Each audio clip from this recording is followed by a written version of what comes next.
اب سب کے علم کے اندر ہے کہ یکم فروری کو وفاق المدارس کے تحت جو درجہ کتب کا امتحان ہے اس کا پہلا پیپر ہے۔ تو کچھ ہدایات، کچھ اصول ایسے ہیں کہ اگر ہم ان کو اپنا لیں تو ہمارے لیے پیپروں کے اندر آسانی ہوگی اور ہمارے اچھے خاصے نمبر آ سکتے ہیں۔ ان ہدایات کے اندر پہلی ہدایت یہ ہے کہ آپ نے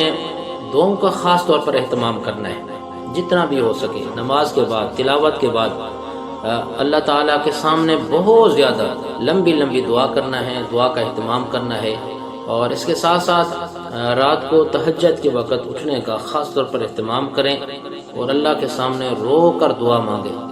اور دعا اس طرح مانگیں کہ آپ کے آنسو بہنے لگے، دعا ایسے مانگیں کہ آپ کی چیخنے نکل جائیں، دعا ایسے مانگیں کہ یا اللہ ہمیں دنیا کے بھی امتحانات سے میں کامیاب فرما اور آخرت کے جو امتحانات ہیں اس کے اندر بھی ہمیں کامیاب فرما اور کامران فرما۔ اور اس کے ساتھ ساتھ جو جس چیز کا بھی پیپر ہوگا تو اس کی خوب محنت بھی کریں، یعنی خاص طور پر صبح کا وقت ہے، رات کے آخر پہر میں آپ سحری کے وقت اٹھیں، جلدی اٹھیں اور اس کو پڑھیں، خوب محنت کریں، تیاری کریں تاکہ آپ کے زیادہ سے زیادہ کیا ہے نمبر آ جائیں، تاکہ زیادہ سے زیادہ آپ کی وہ ممتحن آپ کی تحریر کو دیکھ کر اور آپ کے لکھنے کو دیکھ کر، آپ کی محنت کو دیکھ کر وہ آپ کو اچھے سے اچھے نمبر دے تاکہ آپ کیا ہو حوصلہ افزائی ہو۔ اور اس کے ساتھ ساتھ ماں باپ سے بھی آپ نے خصوصی دعا کروانی ہے، یعنی بار بار کہنا ہے کہ اماں جی نماز کے بعد، تلاوت کے بعد یا ویسے نوافل پڑھ کے میرے لیے آپ نے خصوصی طور پر دعاؤں کا اہتمام کرنا ہے۔ دیکھیں آپ پیپر دینے کے لیے جائیں اور پیچھے ماں کی دعا ہو، باپ کی دعا ہو، ماں نوافل پڑھ رہی ہو، باپ آپ کے لیے دعا کر رہا ہو، تو کتنی آپ کا تعاون ہوگا، کتنی آپ کی مدد ہوگی، کتنی آپ کی نصرت ہوگی جو ماں باپ کی دعاؤں کی وجہ سے آپ کو مل رہی ہوگی۔ اس کا بھی آپ نے خاص طور پر کیا ہے اہتمام کرنا ہے۔ اور اس کے ساتھ ساتھ اب آپ نے وہاں پر جب پہنچنا ہے تو آپ نے ایک وظیفہ جو حضرت مفتی تقی عثمانی صاحب دامت برکاتہم العالیہ ارشاد فرماتے ہیں، اور ان کے والد نے ان کو یہ بتایا تھا، تو انہوں نے پھر اس پر عمل کیا اور ہر امتحان کے اندر انہوں نے نمایاں نمبر حاصل کیے۔ یہ آپ کو پہلے وظیفہ آتا بھی ہوگا کہ آپ نے امتحان کا جو پیپر ہے، پرچہ ہے، اس کو کھولنے سے پہلے حروف مقطعات میں سے ایک سورت ہے جس کو سورت مریم کہتے ہیں، اس کی ابتدا کے اندر ایک حرف ہے، لفظ ہے، اس کو کہتے ہیں کاف ہا یا عین صاد۔ اب اس کو آپ نے پڑھنا ہے، اور اسی طرح جب اس کو آپ نے پڑھنا ہے تو اپنی چھوٹی انگلی کو کیا کرنا ہے بند کرنا ہے کاف پر، یعنی کاف آگے، ہا دوسری انگلی کو بند کریں، یا اور اس کے بعد تیسری انگلی، عین وہاں پر آپ نے چوتھی انگلی، اور سواد پر آپ نے جا کر انگوٹھا یعنی ایک مٹھی بند کر دینی ہے، اور کیا لفظ پڑھنا ہے کفیتو، یہ آپ نے۔ پھر اس کے بعد آپ نے جب اس کو کھولنا ہے تو سورۃ شورى کے ابتدا میں آتا ہے حامیم عین سین قاف۔ اب آپ نے پھر چھوٹی انگلی کو کھولنا ہے حامیم، اور پھر اس کے ساتھ والی انگلی کو کھولنا ہے میم، آگے پھر عین سین قاف، یعنی ایک ایک انگلی کو پھر آپ نے کھولنا ہے، پوری مٹھی کھل جائے گی، اور پھر اس کے بعد آپ نے کیا پڑھنا ہے حمیتو، کیا پڑھنا ہے حمیتو، یہ الفاظ آپ نے پڑھنے ہیں۔ یہ وہ مجرب وظیفہ ہے کہ آپ ہر امتحان کے اندر ایسا کریں گے تو انشاءاللہ آپ کے نمایاں نمبر آئیں گے۔ اس کا بھی آپ نے خاص طور پر کیا ہے اہتمام کرنا ہے اور خیال رکھنا ہے۔ اس کے ساتھ ساتھ آپ کو جو پیپر ملنا ہے نا، پیپر کو آپ نے بار بار پڑھنا ہے، 10 بار پڑھیں۔ کتنی بار؟ دیکھیں آپ نے ایک بار پڑھنا ہے تو آپ کے بہت سارے کچھ چیزیں ایسی ہوں گی، پڑھتے جائیں گے، آپ کو خوشی ہوتی جائے گی، یہ مجھے آتا ہے، یہ مجھے آتا ہے، یہ مجھے آتا ہے۔ پھر اس کے بعد آپ نے دوبارہ جب پڑھنا ہے تو اور اضافہ آپ کے علم کے اندر اضافہ ہوتا جائے گا. جو پہلی مرتبہ آپ کو پڑھنے پر سوال کا جواب نہیں آتا تھا، جب آپ دوسری مرتبہ پڑھیں گی تو آپ کو کیا ہے اس کا بھی جواب آ جائے گا. پھر آپ دوبارہ تیسری مرتبہ اس کو پڑھیں گی. تیسری مرتبہ جب آپ نے پڑھنا ہے تو جو 2 مرتبہ پڑھنے پر آپ کو ایک سوال کا جواب نہیں آ رہا تھا تو آپ کے تیسری مرتبہ پڑھنے پر آپ کو وہ جواب بھی آ جائے گا. اسی طرح چوتھی مرتبہ جتنا بھی آپ سے ہو سکے آپ بار بار اس کو پڑھنا ہے. بعض بچے ایسی غلطی کرتے ہیں،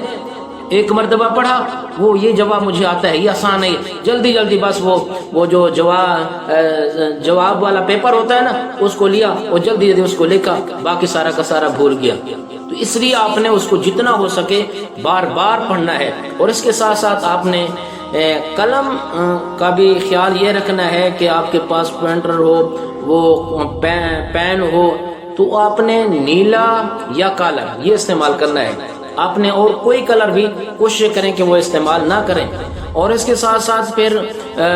بعض چیزیں ایسی ہوتی ہیں جس طرح کوئی سرخی دینی ہوتی ہے تو اس میں مارکر کا استعمال ہوتا ہے. پھر جو مارکر کا کلر ہو وہ اور ہو، یعنی اگر وہ بلیک ہے تو آپ نیلی قلم سے لکھیں، اگر وہ نیلا ہے تو آپ کالی قلم سے. اس کے وجہ ہے کہ اس کا فائدہ یہ ہوگا کہ آپ کی لکھائی خوبصورت نظر آئے گی اور پڑھنے والا وہ جب ممتحن آپ کا وہ امتحان وہ چیک کر رہا ہوگا، آپ کے جوابات وہ پڑھ رہا ہوگا اور وہ اس کو دیکھے گا تو وہ دیکھتے ہوئے آپ کی لکھائی پر، آپ کی اس ترتیب پر آپ کو بہت زیادہ کیا ہے وہ آپ کو نمبر مل سکتے ہیں. اور اس کے ساتھ ساتھ ایک بات کا یہ بھی خیال رکھنا ہے کہ جو ممتحن نے آپ سے پوچھا ہے، جو سوال کے اندر پوچھا گیا ہے، آپ ایسا جواب دیں کہ آپ اس کو مطمئن کریں.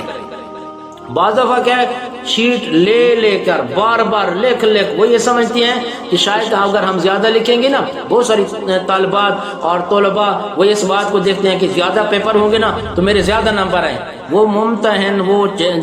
چیک کرنے والا، وہ آپ کے جو سوالوں کے جوابات ہیں وہ ان کو پڑھنے والا وہ پڑھا ہے. آپ کو پتہ ہے کہ جب وہ کوئی ممتحن وہ چیک کرتے ہیں، علماء چیک کرتے ہیں تو ان کو ایک پیپر کے چیک کرنے پر یہ وظیفہ ملتا ہے. تو آپ کے ہی وہ پیپر پر بیٹھا رہے اور اس کو کوئی بات بھی نہ پلے پڑے تو اس نے بجائے آپ کو نمبر زیادہ دینے کے وہ تو غصہ کا اظہار کر جائے گا اور آپ کے نمبر کم ہو جائیں گے. اس لیے اس بات کا بھی خیال رکھنا ہے کہ آپ سے پوچھا کیا گیا ہے اور آپ بتانا کیا چاہتی ہیں اور آپ سے سوال کیا ہے اور آپ نے جواب کیا لکھنا ہے اور جواب کو آپ نے کیسے لکھنا ہے. جو پوچھا ہے وہی لکھنا ہے، جتنا پوچھا ہے اتنا ہی لکھنا ہے، نہ کم لکھنا ہے اور نہ زیادہ لکھنا ہے. اس لیے ایسی تحریر لکھیں تاکہ وہ ممتحن کو آپ کیا کریں وہ مطمئن کریں. پھر جو پیپر پہ جو سوالیہ پیپر ہوتا ہے اس کے اوپر سوال لکھے ہوتے ہیں تو آپ اپنے جواب والے پیپر پر وہ سوال نہیں دہرانا، صرف اتنا لکھنا ہے. اگر آپ کو عربی میں لکھنا آ جائے تو سبحان اللہ الجواب عن السوال الاول کہ آپ پہلے سوال کا یہ جواب تحریر کر رہی ہیں. یا اگر آپ نے دوسرا سوال، یاد رکھیے آپ یہ بھی ہو سکتا ہے کہ آپ دوسرا جو سوال ہے اس کو پہلے کر لیں، لیکن اس میں آپ کو کیا جواب لکھنا ہوگا؟ الجواب عن السوال الثانی،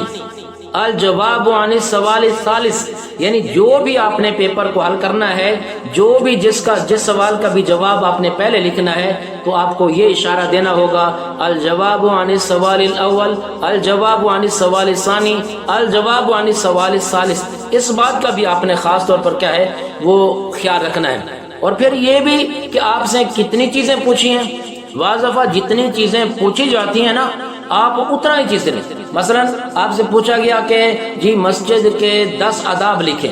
اب آپ کو 15 آداب آتے ہیں، 20 آداب آتے ہیں، آپ کو جو 10 پوچھے گئے ہیں نا تو آپ نے وہ 10 ہی لکھنے بس. اور لکھنے میں بھی اس بات کا کیا ہے خاص طور پر خیال رکھنا ہے. نمبر لکھیں، نمبر اور اس کو گول دائرہ دیں، نشان لگائیں اور ایک ادب لکھیں. مثلا پہلا نمبر 1 اور پھر اس میں لکھیں کہ مسجد میں فضول باتیں نہیں کرنی، یہ مسجد کا ادب ہے. اور نمبر 2 کوئی اور ادب. نمبر 3 اس طرح نمبر بھی وار لکھیں تو اس کے اندر بھی بہت زیادہ کیا ہوگی، پڑھنے کے اندر بھی آسانی ہوگی ان کو. اور 10 پوچھے ہیں تو 11 نہیں لکھنے اور 10 پوچھے ہیں تو 9 نہیں لکھنے. اس لیے جتنا پوچھا جائے اس بات کا بھی خیال رکھنا ہے. اور اس کے ساتھ ساتھ آپ بعض دفعہ لغوی ترجمہ پوچھتے ہیں، بعض دفعہ سلیس ترجمہ کرنا ہوتا ہے۔ جب لغوی ترجمہ پوچھیں تو اس وقت آپ کو اس بات کا بالکل خیال رکھنا ہوگا کہ جیسا کہ آپ کو ہم نے پڑھایا اور آپ نے قرآن پاک کا ترجمہ پڑھا اور جو آپ نے تفاسیر کے اندر ترجمہ پڑھا اسی طرح آپ نے کیا ہے اس کا ترجمہ کرنا ہے بالکل۔ ہاں اگر آپ سے با محاورہ آپ سے پوچھا جاتا ہے اس کا سلیس ترجمہ کریں تو اس میں کے اندر آپ با محاورہ ترجمہ کر لیں تو اس کے اندر گنجائش ہے۔ جب آپ سے لغوی ترجمے کا مطالبہ ہو تو پھر آپ نے اس بات کا بالکل کیا ہے وہ خیال رکھنا ہے کہ مجھ سے کیا پوچھا گیا اور میں نے اس کا کیا ہے ترجمہ کیسے کرنا ہے۔ پھر اس کے بعد جس آیت کی جس سورت کی آپ سے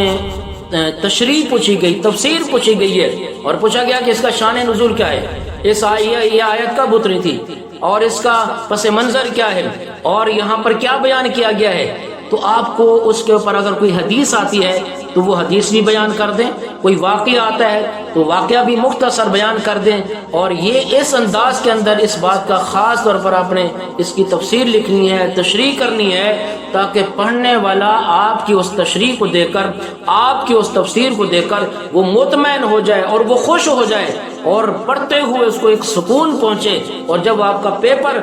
وہ حل کر رہا ہوگا، وہ آپ کے پیپر کو چیک کر رہا ہوگا تو ایسی تشریح اس کو ملے کہ اس کو ایک سکون پہنچ جائے اور وہ آپ کو زیادہ خوش ہو کر کیا ہے وہ نمبر دے۔ اس بات کا بھی آپ نے خاص طور پر کیا ہے۔ اور اس طرح بعض دفعہ لغوی اور صرفی تحقیق پوچھی جاتی ہے۔